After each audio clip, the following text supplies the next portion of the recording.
జై గురుదత్త శ్రీ గురుదత్త. ఈరోజు మనం ఫ్యాన్ కింద కూర్చుని ఒక కప్పు కాఫీ తాగుతూ గ్రామం, జిల్లా, రాష్ట్రం, జాతీయం మరియు అంతర్జాతీయ వార్తల్ని మాట్లాడుకోగలుగుతున్నాము అంటే ఆ పుణ్యం ఎవరిదో అనుకుంటున్నారా?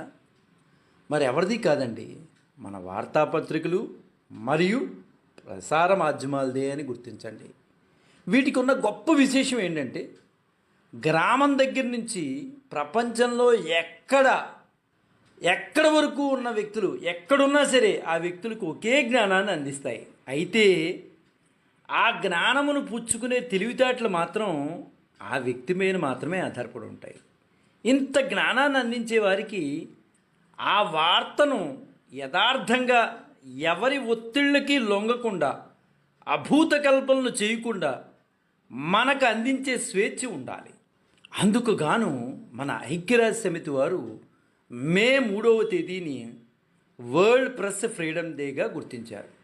సాధారణంగా ప్రభుత్వానికి 3 అంగాలు ఉంటాయి. అవి ఏంటంటే, ఒకటి లెజిస్లేచర్, రెండోది ఎగ్జిక్యూటివ్, మూడోది జ్యుడిషియరీ. వీటితో పాటు ప్రజాస్వామ్య వ్యవస్థ ఆరోగ్యానికి అత్యావశ్యకమైంది పత్రికా స్వేచ్ఛ. అందుకే దాన్ని 4వ అంగంగా, అంటే పత్రికా స్వేచ్ఛను 4వ అంగంగా, 4వ స్తంభంగా పేర్కొన్నారు. అందుకనే ఫోర్త్ ఎస్టేట్ అనే మాట కూడా మనకి వినపడుతూ ఉంటుంది. ఫోర్త్ ఎస్టేట్ అంటే పత్రికలు లేదా ప్రసార మాధ్యమాలు అని అర్థం. 1729 1797 సంవత్సరాల మధ్య నడుమ జీవించిన Anglo Irish political theorist Edmund Burke మొట్టమొదటిసారిగా పత్రికలను ఉద్దేశించి పౌరుష పదజాలంతో శక్తి అనే పదాన్ని ప్రయోగించారు. ప్రజాభిప్రాయాన్ని ప్రతిబింబించడంలో, మలచడంలోనూ మీడియా నిర్వహించే పాత్ర కీలకమైంది. అది ఖచ్చితం.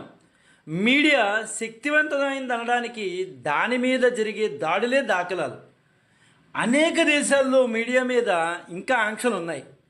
ప్రభుత్వాలు పెట్టే ఆంక్షలు ఒక ఎత్తు అయితే, మాఫియా ముఠాలు పెంచే ఒత్తిడి ఇంకొక ఎత్తు. టెర్రరిస్ట్ గ్రూపులు, డ్రగ్ మాఫియా మీడియాపై ఎప్పటికప్పుడు కత్తిగడుతూనే ఉంటాయి. విధి నిర్వహణలో బలైన జర్నలిస్టులు ఎంతోమంది ఉన్నారు. వారంతా పత్రికా స్వేచ్ఛకు పట్టిన దివిటీలు లాంటి వారు. యూనివర్సల్ డిక్లరేషన్ ఆఫ్ హ్యూమన్ రైట్స్లో 19వ అధికరణ భావ ప్రకటన స్వేచ్ఛను గురించి చెప్తూ ఉంటుంది. పత్రికా స్వేచ్ఛకి అదే ఆధార భూమికి కూడా.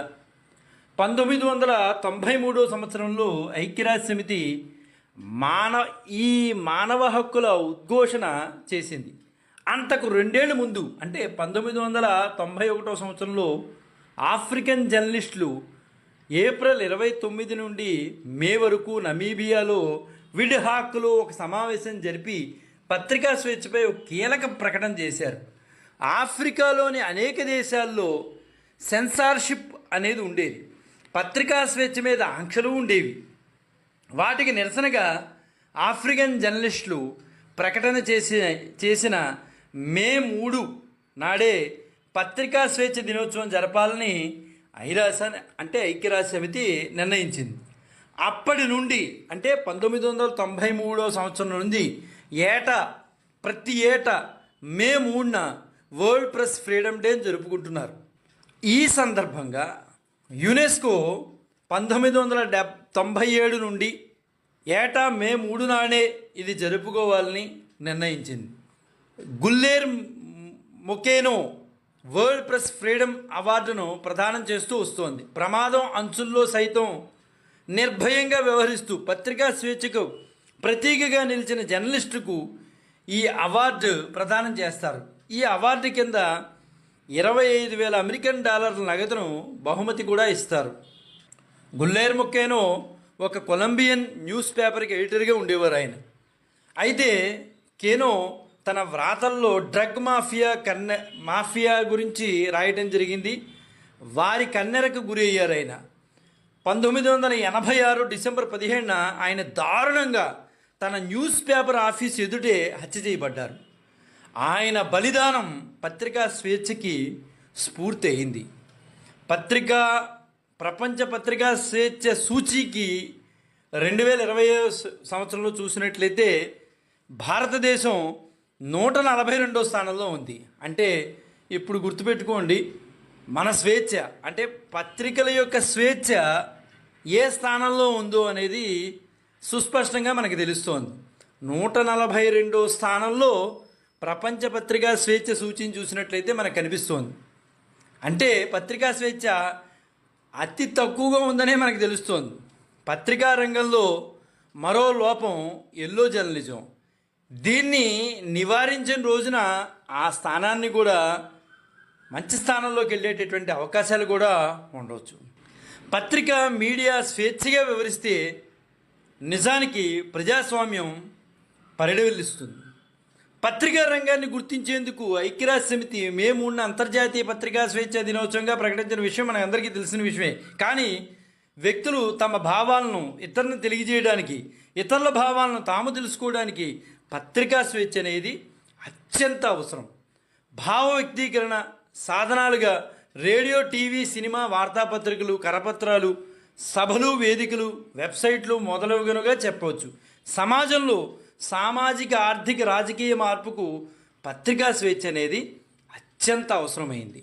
ఉన్నతమైన జ్ఞానాన్ని పొందడానికి, వైజ్ఞానిక సమాజ నిర్మాణానికి పత్రిక మీడియా స్వేచ్ఛ అవసరమని ప్రతి ఒక్కరూ గుర్తించగలగాలి.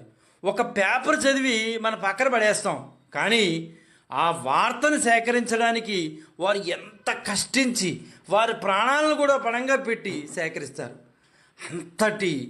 అంతటి వార్తలను మనం గుర్తించగలగాలి, ఆ జ్ఞానాన్ని మనం పొందగలగాలి.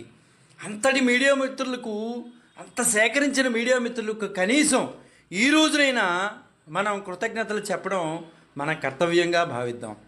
మా మీడియా మిత్రులందరికీ కూడా వరల్డ్ ప్రెస్ ఫ్రీడమ్ డే సందర్భంగా శుభాకాంక్షలు తెలియజేస్తున్నాను. జై గురుదత్త, శ్రీ గురుదత్త, శ్రీపాద శ్రీవల్లభ చరణదాసుడు, మానికొండ రాజశేఖర శర్మ, రాజమహేంద్రవరం.